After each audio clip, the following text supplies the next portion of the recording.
Muy buenas tardes, muy distinguidas alumnas y distinguidos alumnos de esta materia, de esta asignatura de medicina psicológica.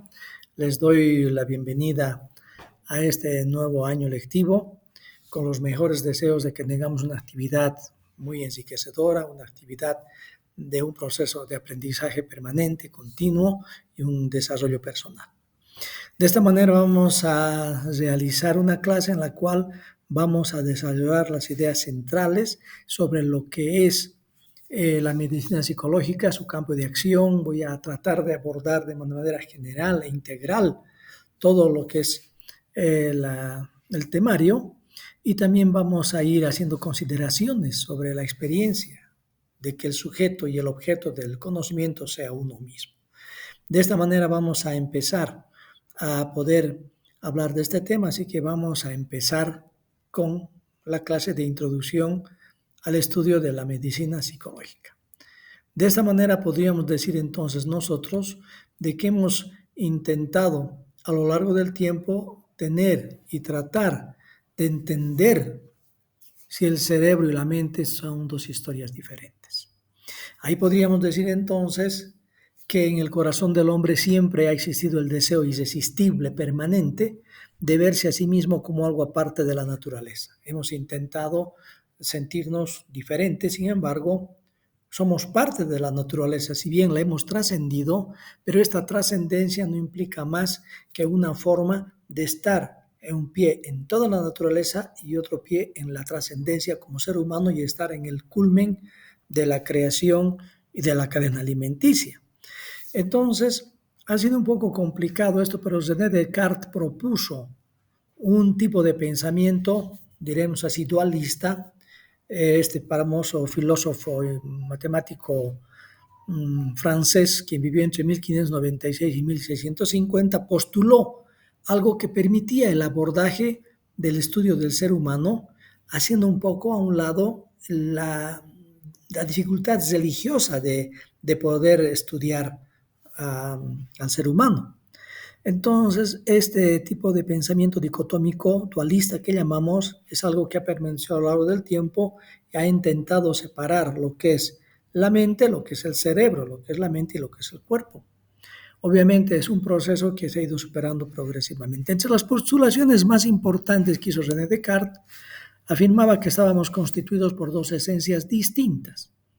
Una era extracorpórea, la mente, relacionado con la espiritualidad y que era difícil de abordar.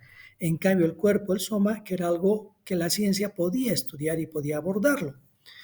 La parte extracorpórea de la mente era la parte pensante, consciente y eterna. Nos trascendía a la muerte. Y la parte corpórea o soma estaba regida por leyes de la naturaleza, era finita y por lo tanto éramos penosamente mortales. Este pensamiento dualista se ha mantenido a lo largo del tiempo y vamos a ir comprendiendo que básicamente ha sido una situación que progresivamente ha ido haciéndose a un lado, teniendo una visión más monista, podríamos decir, en el cual el cerebro y la mente son solo dos caras de una moneda. Pero, aún así, ¿qué tan complejo es abordar la experiencia psíquica y su correlación con el cerebro? Esta frase me gusta mucho porque es una frase que nos pone en nuestro lugar y nos ubica en la dificultad que estamos enfrentando.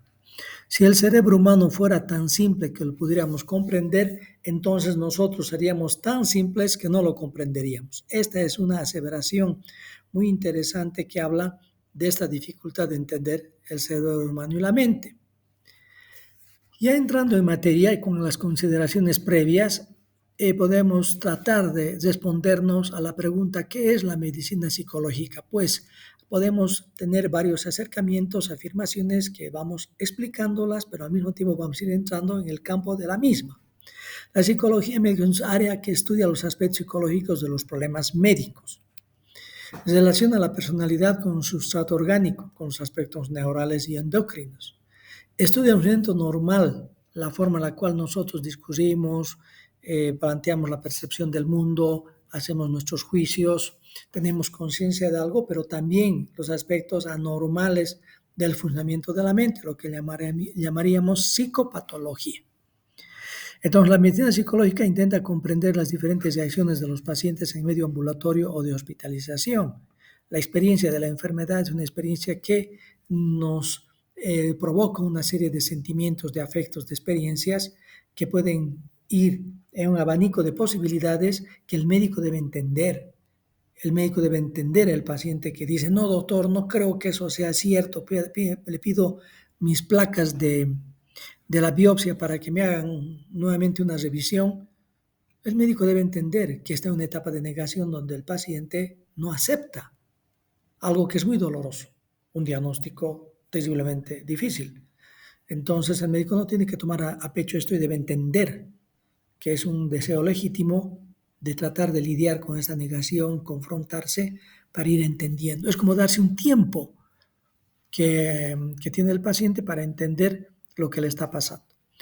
Entonces, eso es lo que nosotros también vamos a abordar en la medicina psicológica. Dentro de este contexto de vida, también tenemos que entender que los procesos de evolución y adaptación del ser humano son importantes porque han permitido un desarrollo gradual desde la parte más primitiva de un cerebro totalmente antiguo, donde solamente puede estar los principios de autoconservación y también los principios básicos de las funciones de soporte de vida, simplemente función cardiovascular, función respiratoria, hasta evolucionando hacia una parte intermedia del cerebro, que es el sistema límbico. El sistema límbico en la parte media, por debajo del cuerpo calloso, formado por el núcleo caudado, formado por el fornix, formado por el tálamo, hipotálamo y todas las estructuras que hablan de un cerebro visceral, donde están las emociones humanas, la sexualidad. Es un mundo mamífero, es un mundo que compartimos con las especies, pero los seres vivos tenemos que ir adaptándonos cada vez mejor a nuestro entorno y de esta manera ha surgido la corticalización en el cerebro y la parte más evolucionada del ser humano, la parte que nos hace humanos, que nos hace conscientes en gran medida, no completamente conscientes, eso lo vamos a ver. Entonces la corticalización ya significa la parte más nueva en el proceso evolutivo y esta evolución nos permite adaptarnos mejor a las circunstancias de la vida. A través de la materia también vamos a ir hablando de las diversas alteraciones del cerebro, de la mente humana en su expresión, y vamos a respondernos preguntas como esta, por ejemplo, ¿dónde se construye la percepción de la realidad? Es algo que está fuera de mí, pero yo a través de mi capacidad sensoperceptual la construyo. ¿Cómo puedo explicarme esto? Bueno, les daré unos casos clínicos para entender este proceso. Un paciente lastimosamente sufre un atropello, mientras estaba arreglando una llanta, una movilidad lo atropella y yo lo voy a ver al hospital y en el hospital el paciente está operado, está en su habitación, la esposa está muy preocupada, él tiene una cara de ansiedad igual que la esposa y tiene el brazo izquierdo, sí era el brazo izquierdo cubierto con una mantilla. Y la esposa me dice, doctor, se queja de que le hace mucho frío, siente que sus manos se extienden, hace un puño, que le jalan, le duele la marca de las uñas en la palma de la mano, a veces siente que le están jalando hacia atrás su brazo y todo eso. Yo levanto la mantilla y descubro que hay una amputación desde la parte superior del brazo. Le han amputado por un terrible accidente que tuvo. Sin embargo, el cerebro sigue teniendo presencia sensorial de esta situación. La extremidad continúa. La extremidad continúa viva. La extremidad está presente en su cerebro. Esto lo llamamos miembro fantasma y ya podemos hablar de esta situación en la clase de sensopercepción. También podríamos dar otro ejemplo de que nos ayuda a entender lo complejo del proceso del cerebro y la mente. Es un anciano que ha perdido la vista en el ojo izquierdo por un glaucoma, ha tenido que tener una cirugía y ha perdido la vista. Este paciente llega a su habitación, asegura la puerta, entra a su recámara, ya es noche, se cambia la ropa para dormir, pijama, empieza a hacer sus oraciones, el anciano va a dormir, apaga la luz y de repente aparecen 3 personas en el lado derecho de la cama, 3 varones y 3 mujeres en el lado izquierdo. Él asustado los mira, agarra el bastón y el bastón llena el aire. Enciende la luz y no hay nadie. Eso se repite varias noches y cuando me viene a ver me dice, ¿qué está pasando? ¿Por qué tengo esta experiencia? Bueno, acá podemos entender de que cuando la luz está encendida, el ojo sano ve el mundo que lo rodea. Estás teniendo una actividad sensorial perceptual adecuada. Pero cuando la luz se apaga, el ojo sano deja de ver y entonces ve el ojo enfermo. Ya no tiene ojo, ya no hay sentido de visión en ese ojo, pero hay una estimulación por desaferentación de imágenes némicas que tiene que son proyectadas por desaferentación. Y de repente el paciente ve algo que no está en su entorno. Entonces, también en psicología médica vamos a ir abarcando y vamos a ir entendiendo estas alteraciones llamadas de la psicopatología en diversos sistemas y niveles.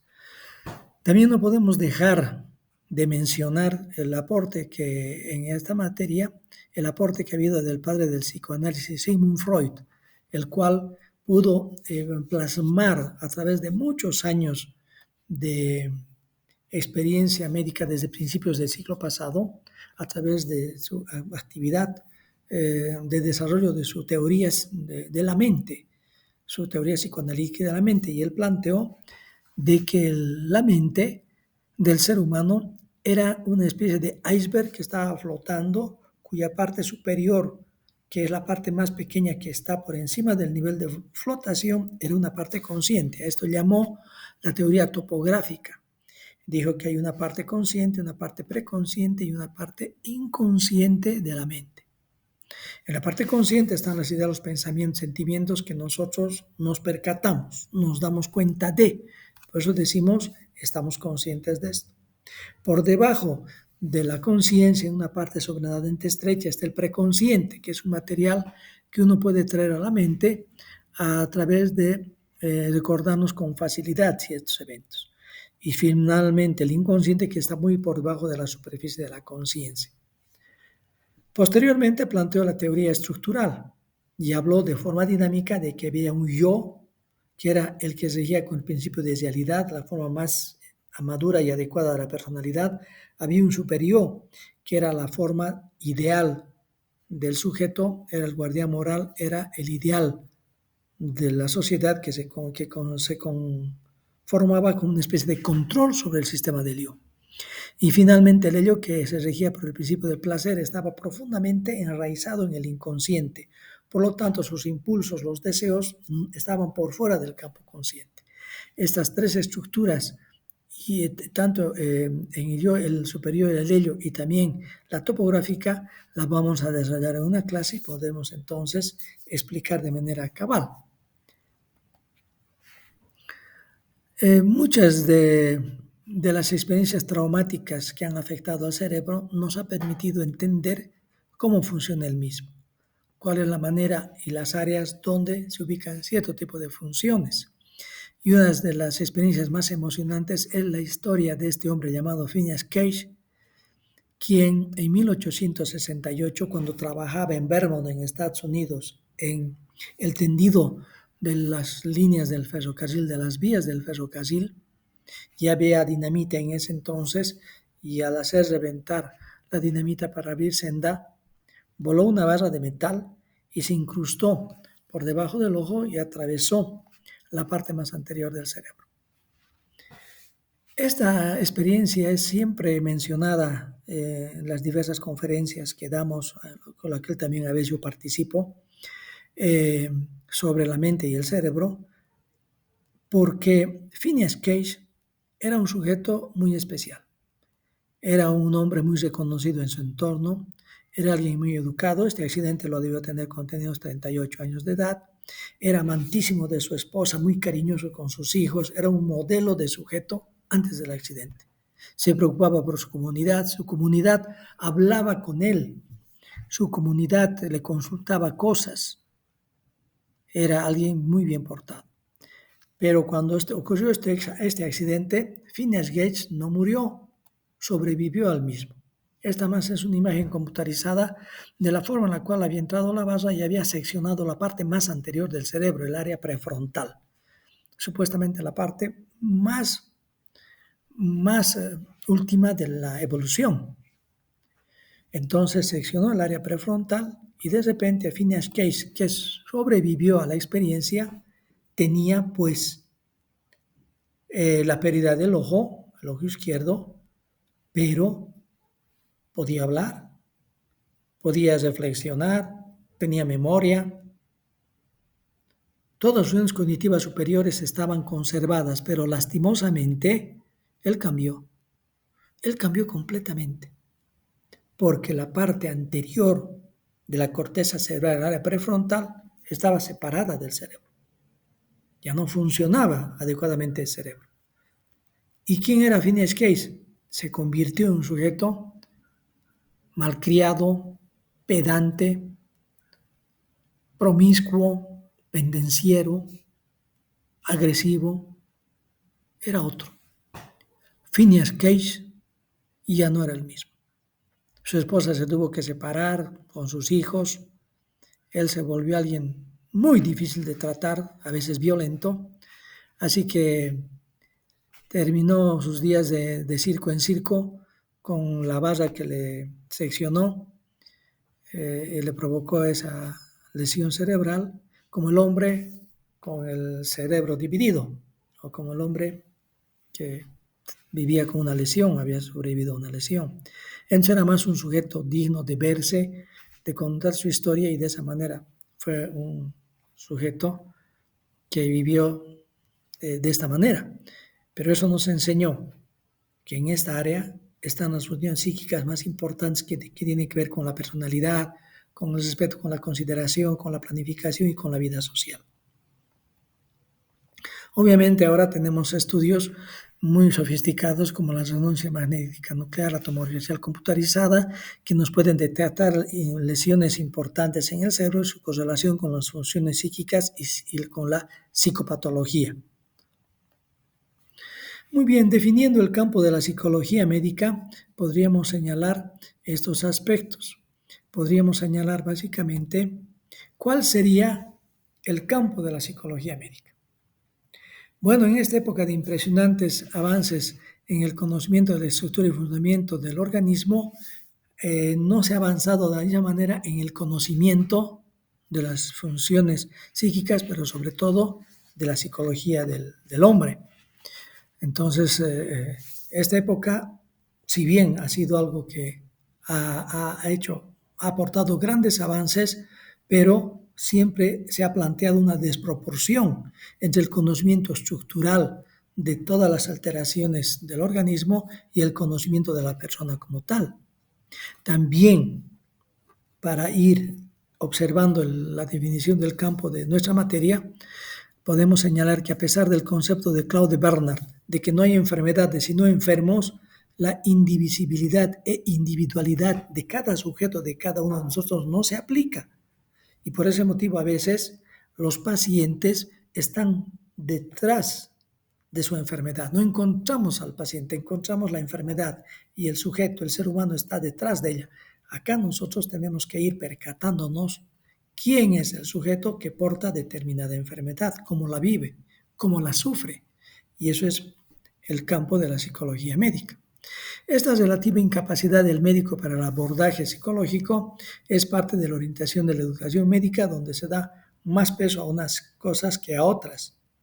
Pues antes solo se daban conferencias sobre el tema, en algunas clases de medicina, se hablaba un poco de medicina psicológica, de ética, que también tocamos, de aspectos de la relación médico-paciente, pero no se profundizaba. Afortunadamente, se ha dado mucha más importancia cada vez y de esta manera ya se ha estructurado un curso como este, como en todas las universidades, donde se abordan estos temas de manera más concreta, más directa y de esta forma aportamos.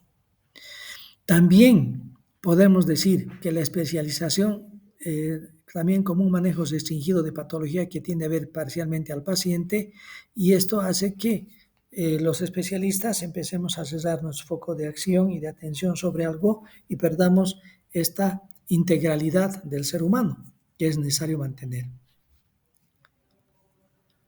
Dentro del campo de la psicología médica tenemos que plantearnos, ¿ha sido fácil abordar al ser humano para ir entendiendo sus procesos mentales? Difícil, porque aquí viene un cuestionamiento importante. ¿Cómo puede ser el sujeto y objeto el mismo del conocimiento? Es decir, ¿cómo el mismo sujeto se va a estudiar a sí mismo? Los seres humanos podemos ser sujetos del conocimiento y el objeto está fuera de nosotros y podemos estudiar el fenómeno, el evento. Pero aquí la dificultad está en que nosotros somos al mismo tiempo sujeto y objeto. Esto es difícil. Este ha sido un escollo muy difícil para la psicología para ir haciendo un estudio del ser humano, pero progresivamente lo hemos ido abordando. Sin embargo, hemos tenido que aceptar ciertos reveses de la historia que nos ha dado para ubicarnos en el lugar que estamos dentro de la naturaleza. En este afán de ser algo aparte de la naturaleza, entonces tenías una visión antropocéntrica del mundo. El hombre era el centro de la creación y la tierra, el mundo, era el centro del universo. Esa era una visión que se tenía y que va de acuerdo a los postulados bíblicos. Sin embargo, Copérnico nos dio un primer revés. Copérnico, estudiando los cuerpos celestes, dijo algo muy importante. Dijo que nosotros no somos el centro del universo, que aún más no era el Sol el que giraba alrededor nuestro, sino que nosotros girábamos alrededor del Sol. Este fue un paradigma, fue una idea que sacudió, sembró, diremos así, las bases de la iglesia y realmente tuvo muchos problemas Nicolás Copérnico para que su pensamiento se acepte, incluso tuvo que retractarse para no tener serios problemas. Pero esto ya fue un revés y que nos fue ubicando en el lugar que realmente ocupamos. Un granito de arena en todo un sistema macrocósmico que significa el universo. No somos más que una partícula y por lo tanto tiene que haber vida en otros planetas porque están en una misma situación que el nuestro. También Darwin fue otro de los científicos que nos dio otra bofetada cuando indicó en su tratado de teoría de las especies que éramos una especie evolucionada, que éramos como toda la naturaleza, seres que íbamos evolucionando progresivamente a través de ciertos linajes de especie y que teníamos ciertos primos hermanos muy ruidosos y molestos que eran los grandes simios. Este fue otro revés que podríamos tener y actualmente la ciencia dice, bueno, los seres humanos y los grandes simios hemos tenido una abuela en común. De esta abuela se han separado por un lado los seres humanos y por otro lado los grandes simios. Entonces compartimos un bagaje genético, diremos así. Otro de los reveses que hemos tenido como seres humanos y que nos ha ubicado en nuestra situación ha sido Sigmund Freud, pues cuando él planteó en el psicoanálisis que había una parte inconsciente de la cual nosotros no éramos plenamente conscientes de todo lo que hacíamos, de las decisiones que tomábamos, entonces esto fue también un revés porque nos dejaba a un lado el libre albedrío. Sí, podemos tomar decisiones, sí, conscientemente no. Conscientemente no. A veces tomamos las decisiones bajo el influjo de nuestros sentimientos inconscientes, de nuestros problemas, de nuestros miedos, nuestras fantasías que dirigen en ciertos momentos nuestra vida mental. Estos son aspectos interesantes que los vamos a ir desarrollando también a lo largo de este año. Una cosa muy importante es la correlación entre humanismo y medicina como una línea filosófica y de pensamiento y de actitud en relación al ejercicio de la medicina. En el pasado había dos maneras de aproximarse a la realidad. Las humanidades, que eran la filosofía, la literatura, la poesía y la ética, y las ciencias humanas, la antropología, psicología, sociología, axiología e historia, que estaban relacionadas con la medicina. O sea, la relación directa de la medicina es con las ciencias humanas, evidentemente, pero requiere de las primeras de las humanidades, por ejemplo, como la ética, para poder ejercerla. Qué importante entonces es esta unión de humanidades y de ciencias humanas. Los logros de la medicina y neurociencia son muy importantes.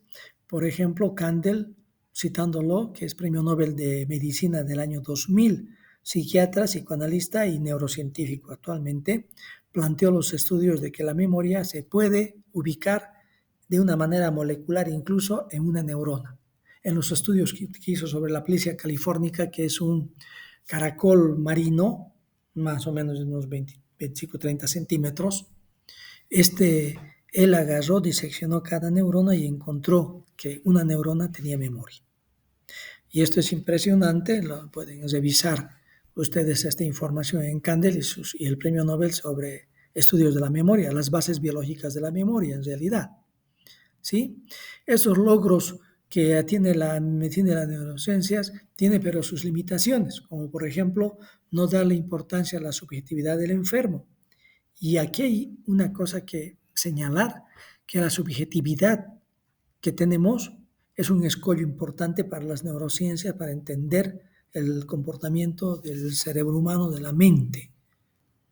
Porque, ¿cómo es posible que yo tenga una experiencia diferente al otro ante un mismo evento? Hay algo que no se puede entender, esta peculiaridad en entender el mundo de cada uno de nosotros.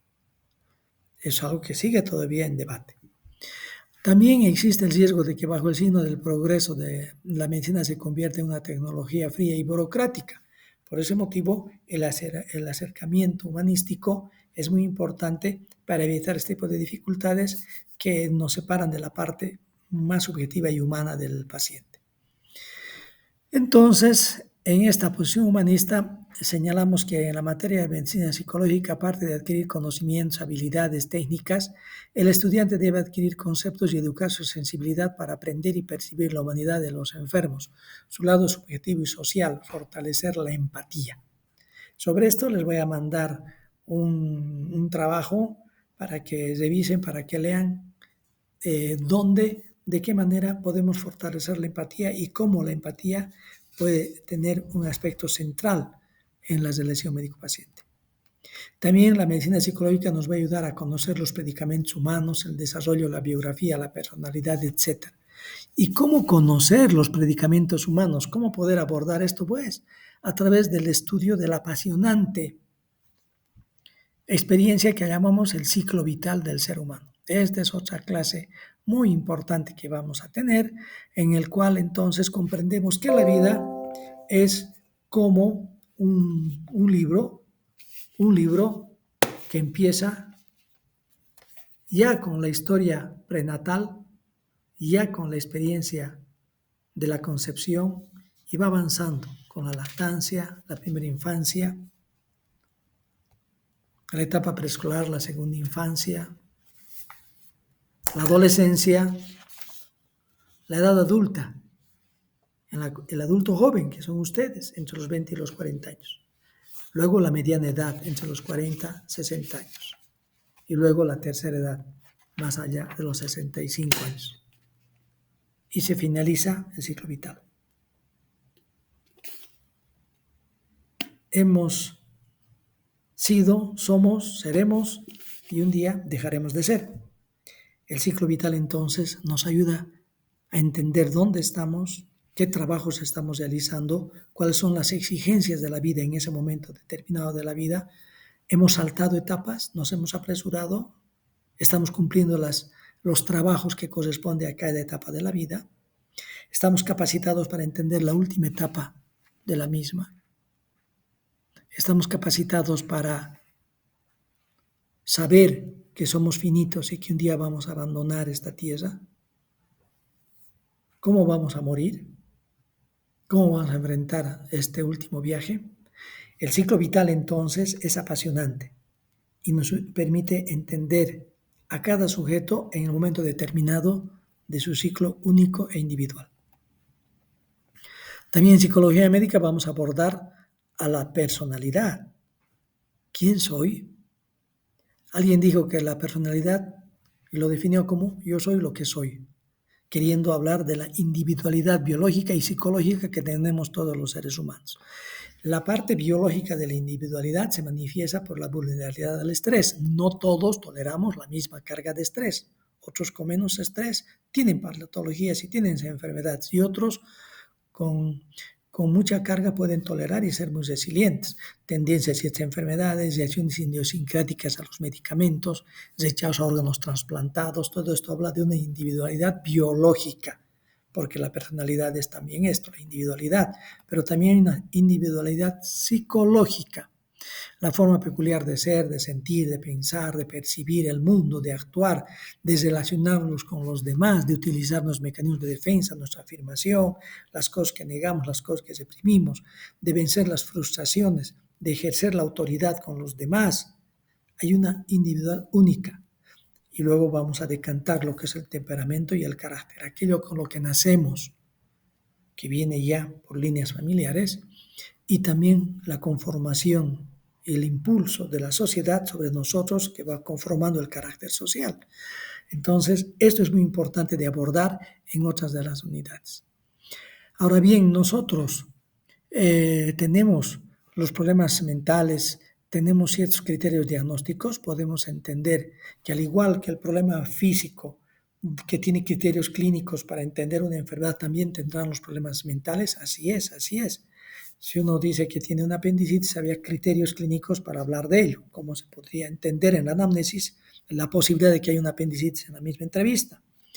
Igual, los problemas mentales tienen también sus criterios clínicos y tenemos la 10ª clasificación de la OMS y la 11ª que actualmente está manejando, que es la clasificación de la Unión Mundial de la Salud de todas las enfermedades del cuerpo humano, y tenemos el DSM-5, que significa el Manual Diagnóstico y Estadístico de Enfermedades Mentales en su 5ª edición, que también tiene sus criterios clínicos.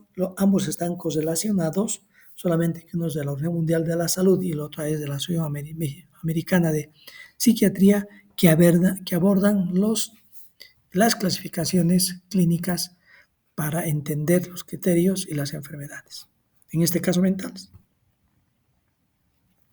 También es muy importante que el DSM-5, sobre todo el DSM-4, que clasifica en 5 ejes los criterios diagnósticos.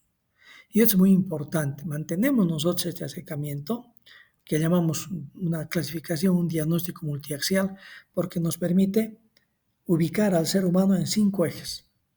Y de esta manera tenemos una visión integral. En el eje 5, al hacer un diagnóstico dentro del área médico-psicológica psiquiátrica, hablamos en el eje 1 de los trastornos clínicos. Por ejemplo, un paciente que tiene un problema de alcohol, tiene una dependencia al alcohol, ya ha desarrollado durante muchos años este tipo de problema, entonces les reúne criterios para hablar de una dependencia al alcohol. Entonces, en el eje 2 se pone el trastorno de personalidad o si hubiera retraso mental. Entonces nos damos cuenta de que el paciente tiene un trastorno dependiente de personalidad. Entonces ahí ponemos ese diagnóstico. Si seguimos avanzando en esta clasificación multiaxial, hablaremos en el eje 3 de las enfermedades médicas. Entonces el médico ya puso un diagnóstico en el eje 1, ya puso otro diagnóstico en el eje 2 y en el 3 se preguntará, ¿y no tendrá una patología somática? ¿No tendrá una enfermedad médica? Entonces le hace un estudio de laboratorio, puede hacer una biopsia hepática y de repente descubrir que tiene cirrosis. Entonces se puede en el eje 3 poner que tiene cirrosis hepática. En el eje 4 se habla de los problemas psicosociales que han contribuido a la enfermedad, el estrés, deudas económicas, pobreza, cosas que pueden estar hablando de grandes problemas psicosociales. Y en el eje 5 la evaluación de la actividad global, que significa su capacidad de adaptación a ese nivel de problemas que tiene. Hay personas que pueden estar hospitalizadas durante mucho tiempo en un centro médico especializado porque no pueden enfrentar la vida, y otras podrían estar trabajando. Entonces el nivel en el eje 5 se habla de esa capacidad adaptativa que tiene el sujeto. Esto es muy importante para que ustedes tengan un entrenamiento de abordar de esta manera al ser humano, y eso les va a ayudar mucho en su actividad clínica general. También en medicina psicológica, en la materia que vamos a ver, vamos a realizar el examen mental, vamos a ver cómo realizarlo, similar al examen físico que se hace en semiología y en la parte médica. Acá hacemos nosotros el examen mental, médico-psicológico, es un complemento. Hablamos de la observación, del aspecto, la presentación, la vestimenta, las actitudes, los movimientos. Es diferente un paciente que entra al consultorio y se repantiga y habla así, alguien está sentado al borde, sentado mirando con temor al entrevistador. La sola observación nos va a dar mucha información sobre esto. La conciencia del sujeto, si es capaz de percatarse de su entorno adecuadamente. El nivel de la conciencia, está en vigilia, en somnolencia, en estupor, si está orientado en las tres esferas, si la atención activa, la que están ustedes haciendo en este momento, está conservada y la pasiva está disminuida o está aumentada y constantemente ustedes se están distrayendo. Las memorias remotas de siente de fijación, si el lenguaje es apropiado, si es coherente, si tiene hilación, si es lento, tenso, acelerado el pensamiento, esa capacidad de hilar las ideas, si tiene alteraciones en su curso o en su contenido. En el curso, si está disgregado, si es prolijo, si hay bloqueos, perseveración, tangencia, fuga, etc. Y en el contenido, si hay ideas delirantes sobre verdades obsesivas, ¿qué diferencia tiene una idea delirante de una idea obsesiva? Entonces, esto es algo que vamos a ver en el camino del estudio del examen mental. La percepción con las ilusiones, las alucinaciones, la afectividad, el nivel de inteligencia, si tienes retraso mental cuando tiene menos de 18 años, o desde el nacimiento, o la demencia después de que uno ha desarrollado bien su inteligencia, pero empieza a apagarse la inteligencia después de los 55, 60, 65 años, la personalidad, la forma de ser, la forma de relacionarse, esa individualidad que hablábamos, las actitudes, el juicio de realidad, en fin. Todo esto que es el examen mental nos implica, primero, entender un funcionamiento cognitivo mental normal y un funcionamiento mental anormal, llamado psicopatología. Somos seres sociales, no puede existir el hombre solo, no puede existir el hombre que no ha vivido en un contexto que se ha organizado para que se desarrolle. Era necesaria siempre la tribu para poder ayudar en este proceso de crecimiento. Pero toda esta situación social que imprime ciertas características a cada persona tiene también transformaciones a lo largo del tiempo. También las instituciones de salud han pasado de ser curativas a ser instituciones de solidaridad social. Por lo tanto, hay profesionistas libres y servidores públicos que van hablando de este cambio que ha habido no solamente en las sociedades, sino en los mismos sistemas de salud. La sociedad, por lo tanto, planifica la salud, el Estado emplea al médico y dice lo que espera de él. ¿Sí? Un cambio grande dentro del aspecto social en la medicina ha sido el reconocimiento de que la salud depende de varios factores enraizados: la estructura económica, la nutrición, la educación, la salubridad, las condiciones de vida, todo esto. Entonces, esta dimensión social que ha ido aportando también aspectos a la medicina ha hecho un cambio en la definición de salud. Recuerden ustedes que la salud simplemente era la ausencia de enfermedad, se definía por eso y era una definición muy limitada porque no se puede definir algo por su ausencia. Actualmente sabemos que la salud implica mucho más que la ausencia de enfermedad, implica también la capacidad del ser humano de desarrollarse, de desarrollar todas sus potencialidades, de establecer vínculos con los demás, de fortalecer la empatía, de estar teniendo todos los aspectos para sentirse bien y obviamente estar en buenas condiciones médicas, clínicas, físicas, pero un componente mucho más global, mucho más inmenso, podríamos decir. Esta visión social se ha enriquecido mucho con la teoría general de sistemas, que un famoso teórico, un biólogo, Ludwig von Bertalanffy, habló de la teoría general de sistemas y aportó, indicando que el organismo como totalidad es un sistema, cuyas partes están en una interacción dinámica. Estos sistemas, que están en relación uno con otro, pueden ser cerrados, que son más un modelo mecánico, como el sistema musculoesquelético, y básicamente como el arco reflejo, el reflejo aquiliano, por ejemplo, el reflejo patelar. Y simplemente la unión va a ser entre la aferencia, el estímulo y la respuesta. Pero los sistemas vivos son sistemas abiertos, esos son los sistemas biológicos, y son mucho más complejos porque tienen que ver con una retroalimentación, como la regulación de la temperatura, de la respiración, que a través de ciertos mecanismos humorales va teniendo una regulación. A eso se llama un sistema abierto y un sistema vivo. El modelo de los sistemas abiertos, que es la continua interacción con el ambiente, es el más apropiado para la medicina y la psicología. Para la medicina psicológica, ¿por qué? Porque nos ayuda a entender estas fuerzas sociales, biológicas, que se van uniendo para tener una visión más integral. La interacción, entonces, en la teoría general de sistemas, es un sistema circular, como la comunicación. Antes se pensaba que uno era un emisor, hablaba, y otro era un receptor, escuchaba. Y luego se invertía el papel. El que era el receptor era el emisor y el que era el emisor era el receptor. Sin embargo, en teoría general de sistemas estamos en una interacción continua de retroalimentación con los sistemas biológicos. Por lo tanto, cuando yo estoy hablando, al mismo tiempo que estoy hablando, estoy recibiendo información de ustedes. Estoy viendo si están interesados, si están cansados, si me están respondiendo con la atención activa o se sienten un poquito agotados por algunas cosas. La motivación sin que ustedes me digan nada. Yo les estoy dando información y ustedes me están enviando información. Entonces, hay una circularidad de la información. Esto es muy interesante y además es imposible no comunicar. Ya hablaremos de esto. Entonces, los conceptos de la teoría general de sistemas muy importantes son que la totalidad es más que las partes. Eso implica mucho en la conciencia. No se podría entender la conciencia estudiando solamente las partes. Es una emergencia de todo el cerebro, de toda la mente, la conciencia. No se podría entender simplemente por la suma de las partes. Es mucho más la totalidad. Y también a través de la teoría general de sistemas, en los aspectos médicos, biológicos, la individualidad del ser humano, entendida como un hecho biológico, genético, metodológico, fisiológico, inmunológico, psicológico, en fin. Todos estos aspectos que estamos considerando y desarrollando nos llevan a esto, a esta última línea, a la visión biopsicosocial del ser humano. Esa compleja integración de lo que es la parte biológica misma, la estructura del cuerpo, la parte psicológica, el cerebro y la mente en esa interacción, y la fuerza social de lo que vivimos, de nuestra biografía, de lo que nos conforma en lo que somos. Y esto es parte del desarrollo de la materia. Este aspecto social, este aspecto de interacción, este aspecto psicológico para un mejor moldeamiento y una mejor capacidad para enfrentar no solamente la práctica médica, sino la vida misma. ¿Sí? Entre el modelo biopsicosocial permite entender áreas como la personalidad, la relación médico-paciente, la psicogénesis de los síntomas corporales, cómo los problemas psíquicos pueden convertirse en expresiones somáticas.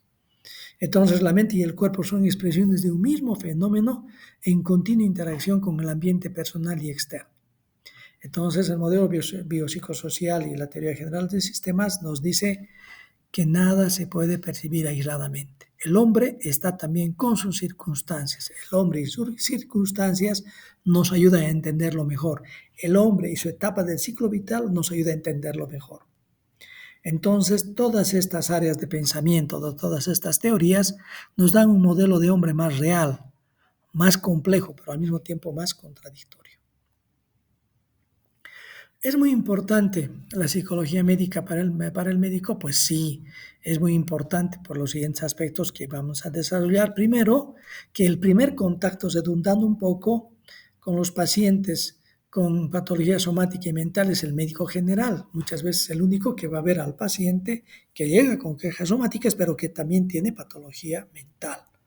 Y por ese motivo deben estar capacitados para ubicarse, para observar, para hacer una primera acción o para referir. Por ello, el médico general debe tener destreza para manejar los conceptos psicológicos como el morfológico y el funcional. Por ejemplo, el estrés, que el paciente a veces no puede expresar adecuadamente, puede ser un área que está afectando la respuesta somática o la vivencia de ciertas enfermedades.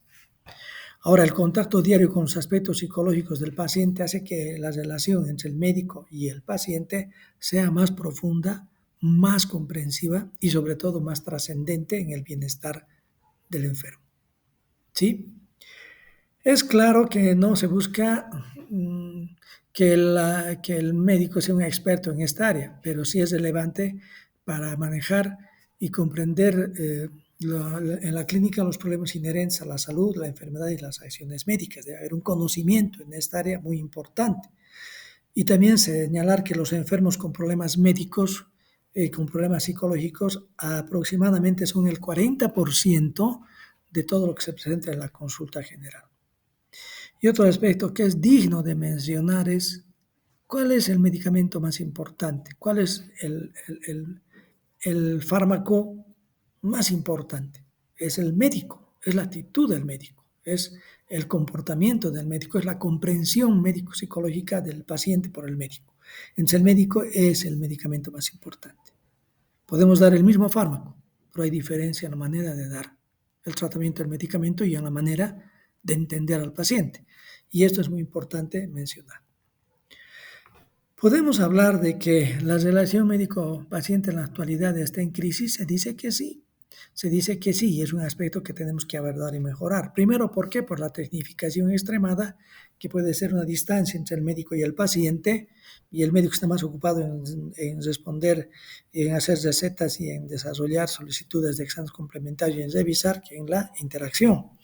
Luego, no dar importancia a la psicoterapia, a la relación terapéutica que da lugar a la transferencia, a la contratransferencia en relación a las emociones que proyecta tanto el paciente como el médico. También otro problema que nos aborda y nos lleva hacia la crisis es la socialización de la medicina y la masificación de la misma, de tal manera que siempre hay mayores exigencias para el sistema de salud y el médico tiene que estar viendo un mayor volumen de pacientes. El Internet, la propaganda farmacéutica que va dirigiendo al médico y a la población en ciertas líneas y de esta manera pues se producen dificultades en la interacción médico-paciente. Los pacientes a veces buscan información en Internet, se llenan la cabeza de ideas que nosotros tenemos que ir despejando, respondiendo con paciencia y tranquilidad y no enojados ni molestándonos. Ya saben, y hay etapas que vamos a señalar que enfrentan los pacientes. Y otra de las cosas que también puede manifestarse en la crisis, la relación, es la escasa importancia que se da a la misma. La relación médico-paciente es trascendente, es un acto de empatía, es un acto de arte, es un acto de compromiso, es un acto de capacidad, de conocimiento del otro. Y a veces no le damos importancia la que se debe a esto. ¿Sí? Finalmente, para llegar a la última diapositiva que estamos viendo, es que debemos capacitarnos para poder entender las reacciones psicológicas frente a la enfermedad que pueden afectar la relación entre nosotros y los pacientes. Debemos comprender que todo ser humano atraviesa etapas frente a los diagnósticos difíciles, los eventos catastróficos, que fueron estudiados por una famosa psiquiatra que acompañó a los pacientes terminales, Helen Kubler-Ross. Ella habló de la forma en que los seres humanos enfrentamos la muerte o las catástrofes o las enfermedades graves. La primera es la negación. No es cierto, no es cierto ese diagnóstico, doctor, no, permítame tomar otra opinión. Eso es natural. El cerebro necesita tiempo, la mente necesita espacio para poder entender lo que está enfrentando. Es como un golpe, un diagnóstico de cáncer, por ejemplo, de esclerosis lateral amiotrófica. Es como un golpe que nos da en el pecho y nos dejan sentados a la orilla del camino y tenemos que entendernos, tenemos que comprendernos. Ahí está la negación. Después viene la ira. ¿Por qué a mí? ¿Por qué a mí? Maldita la vida, maldita la circunstancia. ¿Por qué a mí me ha ocurrido esto? Nos enojamos. ¿Y los pacientes qué hacen? Hablan mal del médico, hablan mal de las enfermeras que no les ayudan y todo eso, pues están en etapa de ira y de molestia que tiene que pasar a la siguiente etapa, que es la negociación, que yo llamo la etapa de luna de miel entre el médico y su paciente, porque el paciente nos va a hacer caso en todo lo que le digamos. Si hay que hacer una cirugía y hay que hacer una amputación, el paciente va a aceptar, porque está esperanzado de que va a sobrevivir. Entonces, esa es la etapa de negociación. Luego viene la depresión. Si en la negociación no se ha resuelto el problema médico y sigue, entonces el paciente puede deprimirse y puede abandonarse. Ahí necesitamos entrar con todas nuestras capacidades médicas, psicológicas, psiquiátricas para sacar al paciente de este foso de la depresión, porque se abandona y se muere. Entonces ahí tenemos que entrar. Y finalmente, cuando ya todo lo que se ha hecho no ha dado resultados, ya no hay fármacos para resolver, está la aceptación, la última etapa. de decir, ¿por qué a mí? ¿Por qué a mí? No, no, momentito, estaríamos en la ira. ¿Por qué no a mí? ¿Por qué no a mí? ¿Qué tengo yo de especial para estar por encima de la situación de la naturaleza, del azar de la vida? Por azar de la vida estamos todos reunidos, estamos todos compartiendo y estamos todos sanos. A Dios gracias. Pero hay personas que están en la última etapa. Están en la última etapa. No solamente porque están en la etapa última del ciclo vital, sino también porque tienen enfermedad mortal, tienen enfermedad incurable y que está en su etapa más avanzada.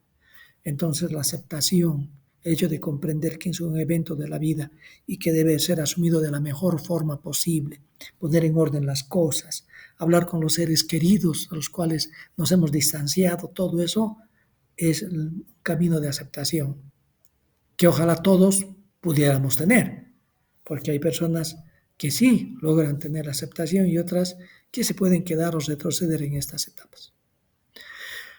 Pues aquí, abusando de vuestra paciencia, he desarrollado todas estas ideas y quiero concluir con esta oración y este pensamiento que dice, gracias a Dios que hizo el dolor, porque también hizo el tiempo, porque el tiempo, como el enemigo más querido, restaña todas nuestras heridas.